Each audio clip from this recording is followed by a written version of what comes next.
Internet की service तहाल मुअत्तल है। कराची में ऑनलाइन राइडर सर्विस भी पूरी तरह मुतासिर हैं, जिससे शहरी मुश्किलात का शिकार हैं। इस हवाले से देखिए आसिम खान की ये रिपोर्ट। मुल्क भर में इंटरनेट सर्विस की मुअत्तली से कराची में भी शहरी परेशान हैं। ऑनलाइन बाइक सर्विस वाले ऑफलाइन स्टॉप पर मुसाफिरों की राह तकते नजर आ रहे हैं।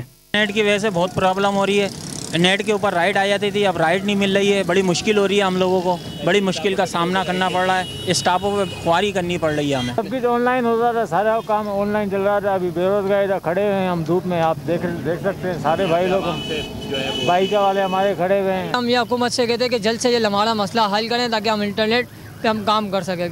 ऑनलाइन सवारियों की सहूलत छिन जाने की वजह से शहरी भी स्टॉप पर खड़े बसों का इंतजार करते रहे। शहरी मंजिल पर पहुंचने के लिए परेशान हैं और बलवाइयों से अमन की अपील करते नजर आ रहे हैं। सब इंटरनेट के जरिए घर बैठे मिल जाया करती थी, अब ये मुश्किल हो रही है। अब खुद से ढूंढना पड़ता है, तलाश करना पड़ता है, टाइम वेस्ट होता है काफ़ी। हम आराम से इन ड्राइव घर से भी कर लिया करते थे, और अभी आप देख सकते हैं कि अगर नेट बंद है तो हमारे पास सर्विसेज मौजूद नहीं है। हमें ये नहीं पता कि हम एग्जैक्टली खड़े हुए कहाँ पर हैं, और रेड लाइन ऊपर से बंद कर दी है।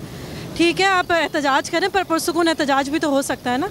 अपनी अगर हम सर्विसेज को और मज़ीद ख़राब करेंगे तो हम पाकिस्तान के हालात को ही ख़राब कर रहे हों। हालात की कशीदगी के सबब PTA ने बेशतर सोशल मीडिया ऐप बंद कर रखी हैं, जिसके बायस मुल्क भर में राब्तों का फुकदान पैदा हो गया है। डेटा इंटरनेट की बहाली के लिए कोई वक्त भी नहीं दिया गया है। कैमरामैन नबील हसन के साथ आसिम खान, डॉन न्यूज़ कराची।